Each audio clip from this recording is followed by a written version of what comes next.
All right, today on the show, we have David Rosen with the Rosen Team with Douglas Elliman in New York City.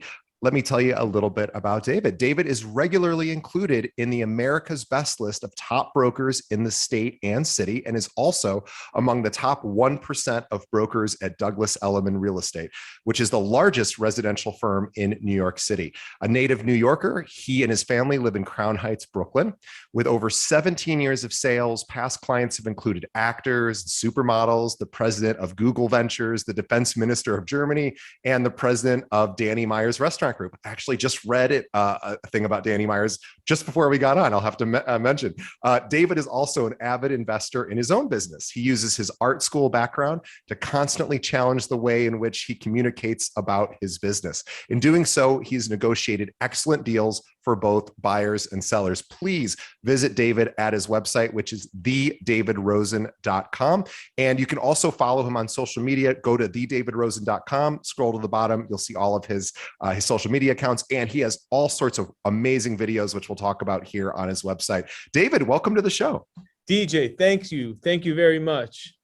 It's so funny. So you mentioned Danny Myers. I just read literally minutes before we started that he is, I don't know if you've seen this as like breaking news, I guess, that he is requiring people to bring in vaccination cards. I think even not at all of his restaurants, but he's basically saying, if you want to dine here, we'd like you to be vaccinated. We'd like you to show proof. So he's like the first big restaurateur to say, this is kind of the way it is. It'll be very interesting to see how people respond to that. But I applaud his courage. That is a very courageous thing. You know, I met that client the way I've met most of my clients, which is simply from having listings. People come in, you know, you meet them, and whoever they are, that's who they are, right? And so we worked with them on now a few transactions, not Danny, but, you know, the C-level executive in his company. And I've been to a few Danny Meyer's restaurants myself. Of course, it's a real treat. But, you know, I read his book. I think it's called Setting the Table. It's a business book. And it's filled with great nuggets. And he is a genius, not only a genius chef, but one of the things he says in that book is that whenever Danny goes into a restaurant by himself, which he has done in his life, you know, of course, hundreds or thousands of times, he always is very focused and mindful on how the staff treats a diner who's dining alone. And I think that we all can relate to what it's like going to a restaurant by yourself. Remember, like you and me, like we can remember the time before cell phones, and it's almost a harrowing experience. You're going to go sit there by yourself and everyone's going to look at you. How come you don't have any friends? What are you supposed to do? I remember when I first graduated college, I ended up working for Anheuser-Busch. I was a marketing guy. So I traveled all over the country helping these local distributors, you know, with their marketing efforts. And I was kind of like the circus coming to town because I would bring all this cool stuff and they would from corporate and they would get to use it in, you know, whatever events they were hosting. And so I often ate alone. And you're absolutely right. This is I had a cell phone, but there was no internet on it. It was, you know, I had a beeper actually and a cell phone, which is, you know, shows you how old I am. But I remember I would think that all the time. It was like, okay, what book am I going to bring with me? And, you know, like it was always just a little bit embarrassing. And even though it shouldn't be, but you're absolutely right. So I'm sorry, I interrupted your story. Go ahead. No, I mean, and that's the thing. So Danny would make a big point of that. If he was going to be at a restaurant by himself and they treated him well, of course he was going to bring friends back. And of course he's Danny Myers. If he's bringing friends back or he thinks your restaurant is excellent, well, that's a, you know, thing you want if you're in the restaurant business. And I guess how it translates into our business is that, for example, if you were to Google real estate agents in New York, you might find me at the top of that list because I've done a lot of marketing and SEO over the time. And I actually get a call more than once a day from somebody who found me on Google. And this is what it sounds like. David, I want to know if you have people looking in fill in the blank, South Carolina, Virginia. I have a timeshare in Orlando. You know, you name it, you can't imagine it. It's someone who's thinking outside of the box because they want to sell their home. And yesterday I spoke to a woman who's got the most amazing home in Virginia. And of course, I don't know anyone that's going to help her. Hypothetically, you could say, well, maybe I would be able to find another broker and give a referral. And that's a possibility, of course. But Sure. But, you know, I get calls like that, or people who want to rent very inexpensive apartments, or people on Section 8 housing vouchers, maybe they're test, all of those calls. And every time I think about the Danny Meyer story about dining by yourself, and that's what those people are. In some cases, if you treat them excellently, good things will happen. And that's sort of the standard that I've always held myself to. Isn't it amazing too, as somebody as successful as you've become, and customer service is everything. We everyone listening, of course, we all know that, but isn't it always shocking how low the bar can be set for other agents, right? We all know that it is always remarkable. I once interviewed one of the top producers here in Chicago, and like there's about 44,000 realtors, and she's like maybe number 5 out of, so she's a big deal and a super nice person. And I said, what do you think you do differently than everyone else? And she goes, well, I know I'm not smarter than anyone, so it's not that. And I work hard, but I don't know that I work that much harder than everyone. So I don't think it's that. She goes, honestly, she goes, this is kind of embarrassing to say, but I just return every phone call, and I call every one of my clients before they feel the need to call me. In other words, if I'm working with somebody, and even if we're in the process of buying or selling or renting or whatever, I don't want them to have to call me and go, hey, what's going on with my current situation? So I said, okay, well, yeah, of course. And what else do you do? And she's like, that's pretty much it. And I thought, customer service is just everything. And your point is so well taken, that you have this great SEO and you're getting these phone calls, and they're not always phone calls that are going to land lots of business, but you still spend time returning those calls and speaking to those people and helping them. And I imagine that has only really been beneficial overall to your career. You know what it is? Absolutely, DJ. And the way I see it is that, every time you step up to bat, you want to be able to hit the ball. Every time you get on the court, you want to be able to hit the shot. So you're always going to bring the same, game to the arena. And that's what it's always got to be. Why should you have, a D game? Like, why should you show up, right, never not looking good? This is going to sound awful. And if I was the younger version of me, I would have never said this. And if my young son hears this someday, I think he'll be embarrassed. I hope he is. But I want to tell you something. And once upon a time, I was a waiter, and I was a waiter in Midtown Manhattan, and there was an amazing watch store. It's still there. It's called Tourneau, but they've moved locations. But anyway, I would walk by it every day, and I'd look in the watches, and I was obsessed. And then finally, I ended up becoming a real estate broker. I moved to Phoenix. That's where I started my career. I was there for 7 years. And I moved back to New York. But anyway, when I was in Phoenix, I made enough money to buy a Breitling, fancy. Oh, watch. Sure. Yeah. A lovely watch. Amazing watch. And I bought it at that Tourneau. And it was cool. It wasn't, it had some character. And then I, sort of leveled up one day in the future, and I had an Omega. It was more expensive, and it had a rubber band, and it was fashionable, and it was cool. Yeah. But what I realized, having a Breitling and an Omega, is that what the best one is a Rolex.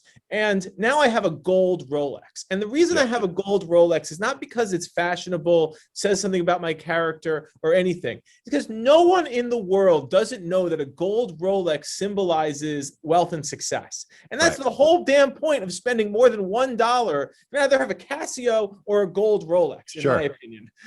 Yeah.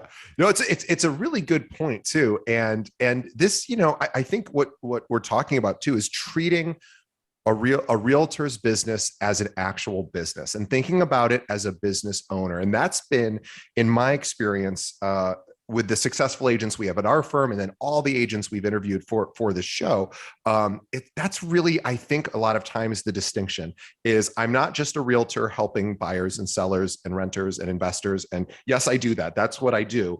But I run it like a business. And I think about, like you said, you've put money into SEO so that you do show up organically when people are searching for. There's a reason why you do that. There is a business reason for that. And it's for lead generation, and it's also for branding and a lot of other amazing benefits. So let's start at the beginning, because I'd love to hear how you got into real estate before you became the success that you are today. So tell us, so you started in Phoenix, is that my understanding? Well, yeah. So I went to art school and I graduated, and my first job out of art school, it was right after 9/11, and the job market wasn't great, and apparently, being an illustrator wasn't a great career path to begin with, though I don't think I realized that in time. What And kind of illustrator did you want oh, to I work was the for? kind of Like, illustrator that really wanted to be like a fine arts painter from the 1700s.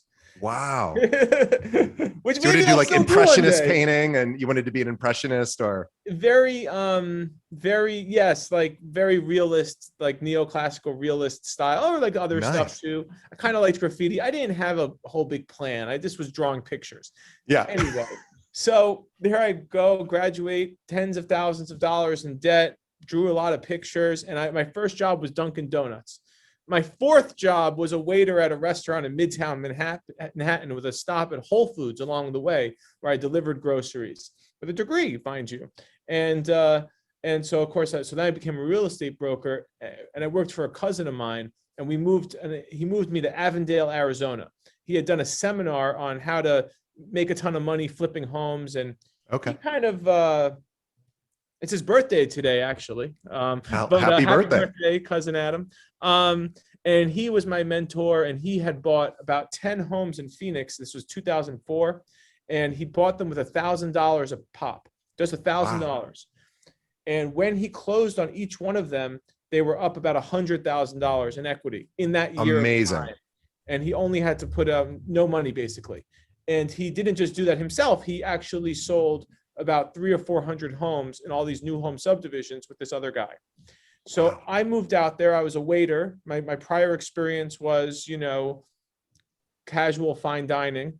Um, and and I pretended I was a construction expert, looking at all the inspections, the walkthroughs, and I learned a lot. And we sold 1,000 homes probably in the first few months there, and just a few people, Unbelievable. because I mean it was literally like we would we would work with developers and like send out to his client list, like we have this opportunity, and everyone thought I'm gonna make a fortune. And for that year they did. I mean, of course we know how that story Yeah. ended, but Yeah. in that year it was a good year to be in that Wow. business, and even the next year and the year after that. And then I got into flipping homes myself. So I was 24 years old. I was in a strange land, and it's a totally new world. I had no friends, no connections, and so I really became enmeshed in the business, and I learned a lot. And so that was great for 3 years, and then the market crashed. And Mm. then I lost all the money I'd made. I mean, I didn't have any money when I got out there, and then I had less money because I was also, owed money. And then the next 3 years, I learned about short sales and property management some more, and we sold about 160 homes in a property in a company that I started with a mortgage lender who I met through business networking, and then we were able to successfully sell that company. So that's like 7 years in Phoenix in Wow. 20 sentences. But it was an amazing time. That market's doing great. I love it there. I mean, it's just a gorgeous place to live. A lot of people from Chicagoland, and come Yeah. down to places like Phoenix, and Sure. nothing like New York. Then I come back to New York. My stepfather was in the last years of life. I wanted to be close to my family, and I don't regret it, obviously. And it's been a great experience too. Here in New York, I don't own the brokerage. Instead of being at 100% split owning the brokerage, I'm here at a company where they take a different split than they take from most of the realtors who might be listening to us. But you get a lot for that, I would Yeah. hope. They have a Um, well-established brand. Douglas Elliman is the number one firm in New York. So there is a reason why. Could you do your own firm? Sure. Of course you could. Anybody could. But they're providing, I imagine, tremendous value to you. yeah. And so you're right, they are. And when I arrived back in New York City, I met this guy through the Tom Ferry coaching organization. Sure. And I've been a Tom Ferry coaching client for over 10 years. Um, I'm in the Team Plus coaching now. And I met a guy named Josh Rubin, who was himself pretty successful, but not at the top of the echelon like he is today. He's now amongst the top few brokers in New York City. And when I joined him, he had a smaller team, and I became his assistant. And I worked with him for 4 or 5 years, and when I joined his office, $1 Million Listing New York hadn't started yet. But the people in that office included Frederick Eklund and John Gomes, his partner, Leonard Steinberg, who went on to be the first guy at Compass, Holly Parker, Rafael De Niro was in that office, other guys who, might not be known nationally, but it was literally the #1 selling office in the country. And I just stumbled back into it as this guy's assistant, not knowing nothing. And I learned the New York City market. And, I didn't know the nuances of this market like I do today. And it's a very complicated market. But the things that we talked about in the beginning, like, returning people's phone calls, I knew how to do that. So what's it like for, again, we have listeners from all over, some of them, of course, rural, some live in more urban environments. New York is such a complicated place, as you mentioned, for real estate. We know its pricing is very challenging there. Rentals are challenging. There's always inventory issues, and then there's lots of co-op boards, so there's that to deal with as well. It's a challenging market, I would think, or an intimidating market at the very least, and tremendous competition from all the other agents. How were you able to distinguish yourself, and what do you think sets you apart from? And again, being that you got to be lucky enough, or created the luck yourself to be in an environment with lots of other really amazing people who went on to even bigger and better things. I imagine you picked up a lot of great just sort of habits and strategies from them. Well, it's always a mission, and I'm certainly not there yet. And gosh, COVID really knocked us back a bit, not just professionally, but personally in a lot of ways, but good things came out of it.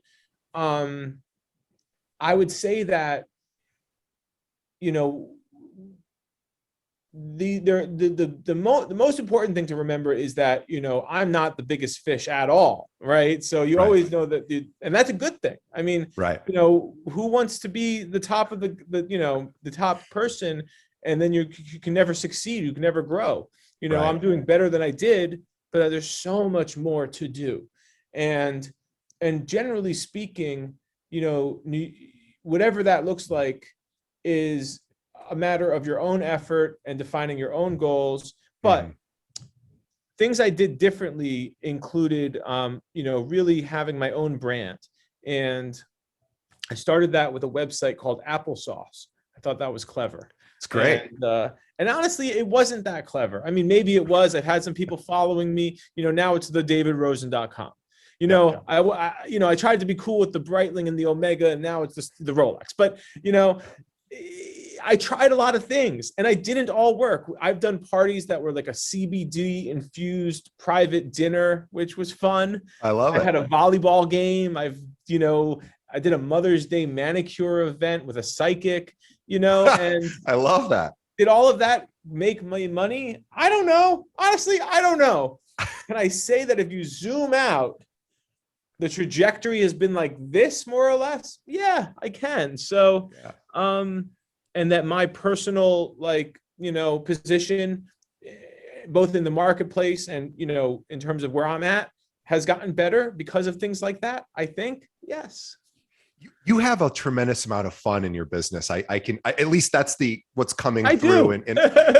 And I think that too is probably helps when times are tough, because as maybe a more creative person with your background and the schooling, which obviously you're an artist as well, being an artist and a business person are two very unique skill sets, very distinct skill sets, right? So the artist is more free thinking, creative, doesn't like a lot of confines and structure, although I can't speak for all artists, obviously, but generally speaking, we know artist types and we know business types, and usually they're not super connected, but you have been able to do both. And I think that is really remarkable. And I imagine that creates a lot of fun in your business, because you get to be creative and do these cool ideas and events.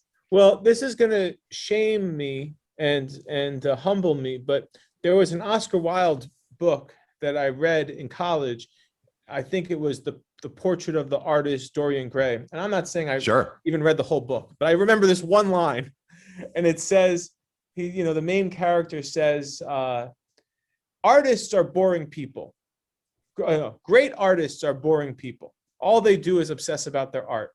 But almost second-rate artists are incredibly fun and interesting people with a wide range of skill sets and knowledge bases. And maybe I wasn't a great artist. Maybe that's why I became a real estate agent. But as a second-rate artist, I've had my my hat in a lot of rings or whatever, and you get to meet a lot of people and try a lot of stuff, and I guess and not be afraid of failure. And I think that is within our real estate industry, right? If you look at Barbara Corcoran or Dottie Herman, the CEO of Douglas Elliman, you could bet that they will make a social media post every 30 days that says something like, what defines you is getting off the ground or whatever, something like that, Yeah. And that's, of course, resiliency is the key to success in business. But, art teaches you resiliency, because if you care about doing something great and then you don't do it great and you just try it again, that's a good bit of practice. And then I see so many of the agents that are on my team, even they're afraid to call people, maybe, or I'm afraid sometimes, all the time. Make my calls, follow up, deal with this issue. It's not easy, and it doesn't get easier. But that's where the experience comes in, which is just like, what's the worst that can happen? The worst that can happen is you do nothing. Right. That's worse than being hung up on or having somebody say, stop calling me, because at least then you could move forward from a rejection. And it never happens. The truth is never happens. They always want to talk to you. They're always fun and friendly. I just got a referral today from a guy who I remember when I first met with them, and they interviewed other brokers. They ultimately hired me to sell their home. It was the listing video that I sent your producer, actually, with a drone, and I act like a guy looking for the home. That was a really fun one. But that guy was like super scary, just like super powered finance guy, wanted a price that he would never get to sell his home. But we ended up doing the deal. And he put all these barriers in the way, and it was scary. And luckily I have a team. I think going through this with friends that are your colleagues is great. The company culture, the team culture, and we got him through an I have a buyer letter. That's the most effective marketing tool that I do, or at least among them. Do you mind sharing a little bit of that? Oh man. Yeah. So the biggest, source of my income is probably past clients and referrals. And then the second biggest isn't my farm. Those of us in the real estate profession know that a farm is when you mail to a certain building. And I have certain farms, but I don't have a huge market share, unfortunately, in either of them. And they're decent sized farms, and I could certainly improve. Where I have been more effective, and the events are helpful, the social media is helpful, Google is helpful, but these buyer letters, which are legit, I meet tons of buyers. I have about 20 listings at any time, and maybe 10 are in contract, 10 are active. We get X leads a week through each one, and then people want to find a home. New York City doesn't have a ton of inventory, like you mentioned before, and we never have. I mean, it's always a tight market. So it's completely valid to say to so-and-so, I've got a buyer, and I work with, I have a follow-up boss CRM. So I've got a lot of buyers in there, maybe about 10,000. And we send these letters. They're targeted. If I'm sending a letter to 2 bedrooms with washer dryers with good views in Lincoln Square, I mean it, but then I'll send them as many of them as possible. And then I use certain psychological elements to actually get a good response. And the main one I do, and DJ, I mean, I hope I see you hesitating. I don't want you to give away the secret sauce. There's a book called Start With No that I read recently that I came to through a lot of other, people say, read this, read that. Like basically Chris Voss in the book, Never Split the Difference. Says, read this guy's book, Start With No. I think his name is Jim Camp. I think he's no longer with us, but he's a corporate negotiation trainer. So the first line of my I have a buyer letter says, I also don't like receiving solicitations in the mail. Yeah. So basically what you're doing is you're overcoming an objection before the objection comes up. And this way, there's really, it acknowledges, it affirms a person's objection. So they feel good. And then it allows them just it gives you another few seconds before they may throw it in the trash. Cause they're like, all right, yeah, I'm annoyed too. Let's keep reading. Yeah. And that's the biggest source of new people. There's always the people but how do you meet the people you don't know? Yeah. I love that. So basically, you're sending letters to owners saying, hey, if you ever want to sell, I would love to talk to you. And right now, what a great opportunity, because, and I don't know how much things have appreciated in New York City at the moment. I know here in Chicago, everything's appreciated quite a bit. And so those letters would be very helpful to homeowners here in our local market. And I'm sure things have appreciated in New York as well. So I suspect that those letters are very popular currently. What a great idea. It's funny. We've done over 300 episodes. I'm racking my brain, trying to remember because there's lots of different farming letters and people have shared some of those. That might be that little sort of objection handling that you do at the beginning. I don't know that anyone's ever shared, or the if I have a buyer thing in and of itself, I've not heard of. So I appreciate you sharing that. It's a really, really great idea. And I want to talk about some of your videos too, because this is really, from a creative standpoint, I'm sort of a writer. I'm a marketing guy. I'm not an artist. Unfortunately, I don't have that skill set, but I appreciate really cool marketing. And you have done this in the visual medium with some of your video blogs. Do you mind sharing some of what you've done? Just because I think our audience would be, and by the way, you can see all of this if you just go to the davidrosen.com, but do you mind sharing some of the ideas that you had fun with? Absolutely. So, again, none of this stuff, DJ, is coming, like I don't wake up in the middle of the night necessarily and just say, I need to do this. So kind of that is how it ends up happening. But before the middle of the night, waking up with inspiration, there's been seminars, other people's stuff. And so, Seth Godin, who I think is speaking at the Tom Ferry Success Summit, is someone I've listened to. He wrote a book called All Sellers Are Liars, or something like that. And then they cross out the word liars, it says storytellers. And another guy I listen to a lot is Daniel Pink. And sure, I think the impetus for all the marketing on a macro level is simply that you do something that appeals to the right brain. We're talking about emotions, and that it's a pattern interrupt. Is not what you expect. I get 100 emails that tell me the percentage sales increase on a week by week basis, and I know that not one of my customers gives a darn about that. Right. Who cares? Right. So when I did these series, like I have a trivia show called New Yorkers Know, which highlights different neighborhoods. And I have a series that I just finished called If I Was the Mayor, where I talk about pretty interesting and radical ideas, like parking at fire hydrants, for example. Why can't we park at fire hydrants? We have more parking. And then if there was an actual fire, they'll just smash up your car. Okay, that's the risk. That's the risk. Yeah. There's not a lot of fires. So, people need parking. So that's one idea. Or I love it. I had some other weird ideas, like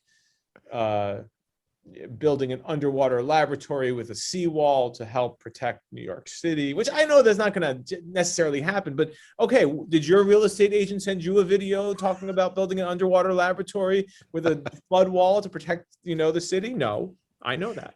So, something different. And then with New Yorkers Know, I worked with a great production team called Hallelujah Productions, who, work with a lot of good people, not just real estate people, but very professional production value. And they helped me script it a bit. And, the facts are interesting. The history is interesting. And New York City, like Chicago, is a compelling place. And most of us have no clue where we live anyway. I know that I've learned how much I don't know. And of course, it's just staggering, all the things I didn't know. And I'm, lived here for 30 of my 40 years. So, I have fun with it, like you said. And I know that makes customers see me as a real person. And what's the point of marketing? If you're a real estate broker, the point of marketing is to get people to hire you to list their home. That is the literal point of real estate sales business. It's not to get buyers. Listings get you buyers. Your job is to get listings. With listings, you can do a whole lot, as we all know. And so I'm going to go deep. I'm going to go hard on forging new relationships. And once I meet those people or have any little snippet of information compelling them to continue to think of me as someone who has a pattern interrupt, who has something to offer them, so they don't unsubscribe. And I can see who opens my emails, and those people, including people in Chicago, are some very impressive business people in some cases.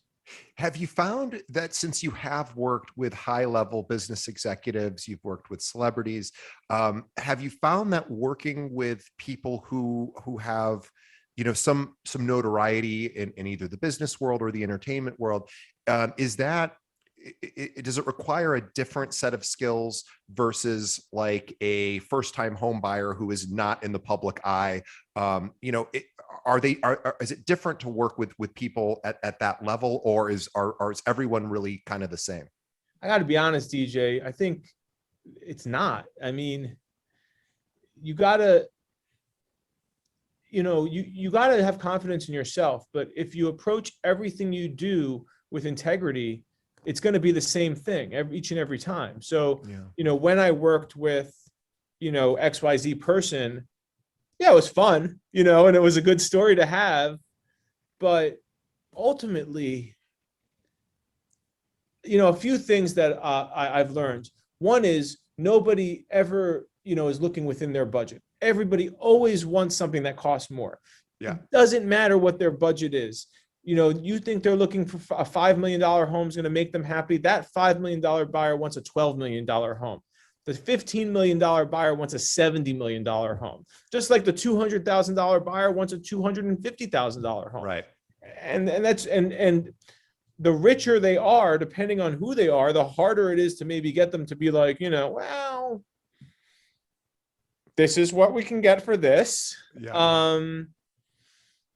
It's really about what's motivating them to sell or buy. And I think that what you learn about very successful people is that, and what I try to teach the people on my team is, they don't have a lot of time. They don't want to hear you, talk their ear off about things that, like don't pertain to them.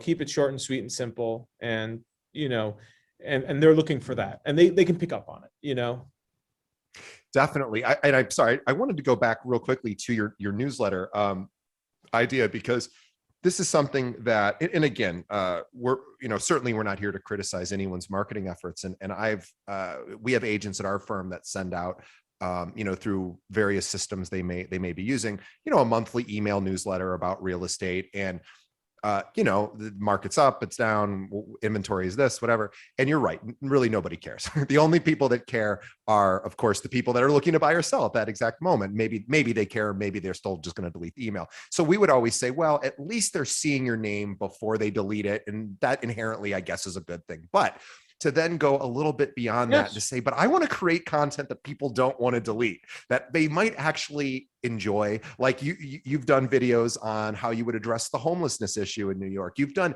really interesting commentary. That was very controversial. A lot of people, I imagine. Yeah.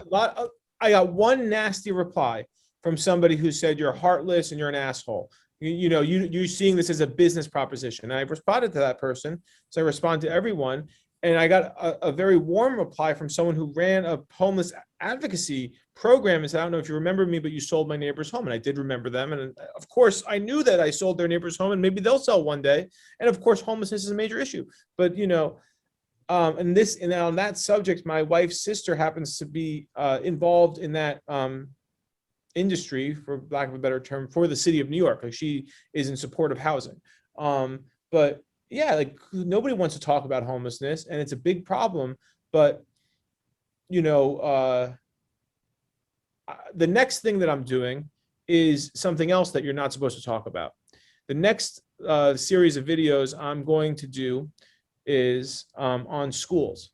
And here in New York, we have a rule that you're not supposed to tell people if the property is zoned for a certain school because of the variations on the law. It doesn't guarantee that you'll get into a certain public school if you live in a certain place.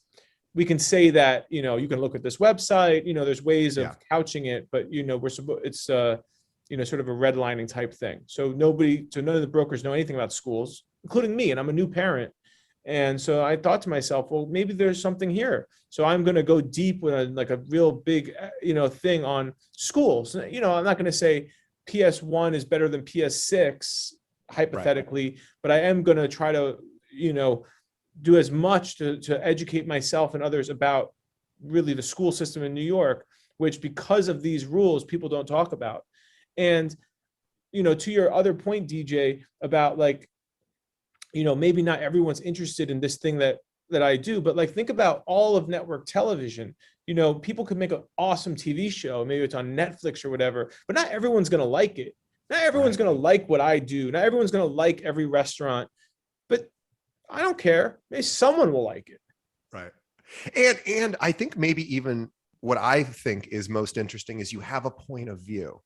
Oftentimes agents are unwilling to create marketing material or just to have a point of view in the fear of, you know, I don't want to offend. I don't want, and I know you're not intentionally trying to offend anybody, but or maybe you are, but no, the point is, but you can't. But it's hard not to sometimes. It's hard, especially now. We you know, we're very sensitive society we live in at this point here in America.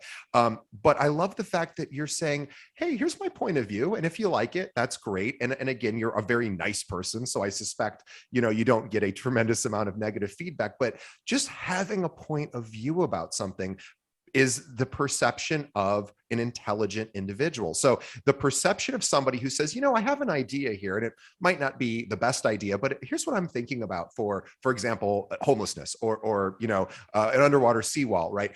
Yes, maybe that'll never happen, but here's my thought about it. And you really, it's funny from a psychological perspective, an audience goes, well, that's kind of interesting. Like we think about great broadcasters. They, you know, well, if you're like a newsman, you don't maybe have to have a point of view because you can just report the news. But for everyone else, you know, the really successful ones have a point of view, and you have a point of view, and not just about non-real estate related issues. You have specific thoughts about real estate too, and you're willing to share that. And I think that is because you're willing to do the deep dives and learn. Like you were saying, I didn't know about Tribeca, and here I live here, and I really don't know that much. Now I'm going to do a deep dive, and I'm going to talk about, you know, schools and whatever areas you're going to focus on.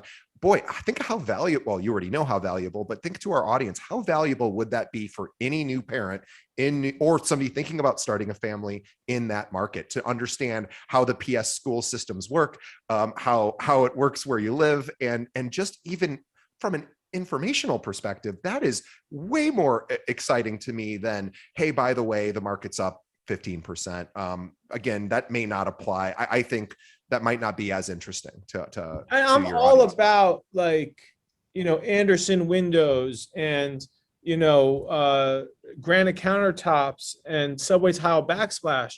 But you do this for long enough and you realize that you're not going to get ahead by having the same, you know, two pitches. And that's, I guess, the you know, you have to know that stuff too. Yeah, of course. Yeah, you got to know your numbers, and your firm is such a professional organization that they are a white glove firm that is the best of the best, is at Douglas Elliman. So this is where I think what you have such a unique sort of value proposition, because you also, with your art background, get to be more creative than maybe a traditional agent might think that they should be. And I think that probably just enables you just to have a lot of fun. So you have this great mix of ultra professional, white glove, and we're going to do some fun stuff too. And I imagine that has been, and again, I'll say it, but if you're not watching this episode, if you end up watching it on YouTube or on Facebook, you'll see David is just smiling the entire time. He is a genuinely happy person, and he loves what he does. And it's such fun to interview you. But David, I should mention for everyone listening who might not be a realtor, but who may be just a resident of New York, and is interested in maybe working with someone like you, either renting, buying, selling, investing. What is the best way that somebody who's reaching out wants to work with you? How should they get in touch with you? The best way is to call me or email me, or on my website, thedavidrosen.com. You'll be able to find those things. If you Google David Rosen, you will find me. Very proud of that, because it used to be if you Google David Rosen, you'd find the character in Scandal, whose name was David Rosen. I've beaten that dude, maybe on your Google, I don't know, and that might not always be that way, but thedavidrosen.com, or my phone number. Can I just share my phone number? Please do. 212-965-6051. That's my office line. You could call me, david.rosen@elliman.com. I'm hard not to find. David is everywhere. And again, from a marketing perspective, you'd really, and he's got a newsletter too. You can subscribe to his newsletter right from thedavidrosen.com. And I'm going to subscribe because we have 800 agents at our firm. And I want to tell them, look at what this guy is doing and look at how much fun he's having, and also in a professional way, and look at his success. And again, it's not just marketing. David is obviously an incredibly effective realtor. And if you are in the New York market, the New York City market, and elsewhere near there, if you're looking for a top agent, David is one of the top agents in New York, and you should absolutely reach out to him, and he will take excellent care of you. And he does get back to people. That is very important to him, customer service. So David, I really appreciate your time today. This was so much fun for us.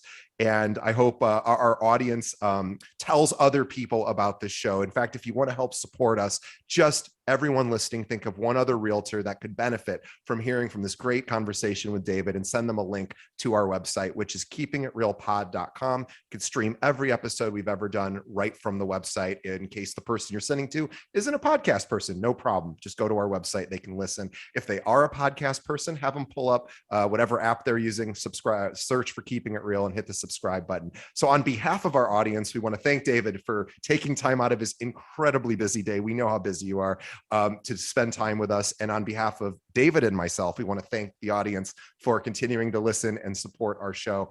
David, thank you so much. This was such a pleasure. And boy, I'd love to have you on anytime in the future too. So we'll have to stay in touch. My pleasure, DJ. I look forward to continuing the conversation. And I can't help but look at you in your office and think about all the amazing food I've eaten in Chicago. And one day after I lose this COVID 30 pounds I put on, I'm going to come there with my kid, and we're going to have some pizza. What's funny is, I think, and I don't know if this is still true, it might have been pre-pandemic, but or might have still been now. But anyway, I think Chicago technically has more Michelin-starred restaurants than New York, which normally is not the case. Normally New York beats us. But so I just had to throw that little jab. I love it.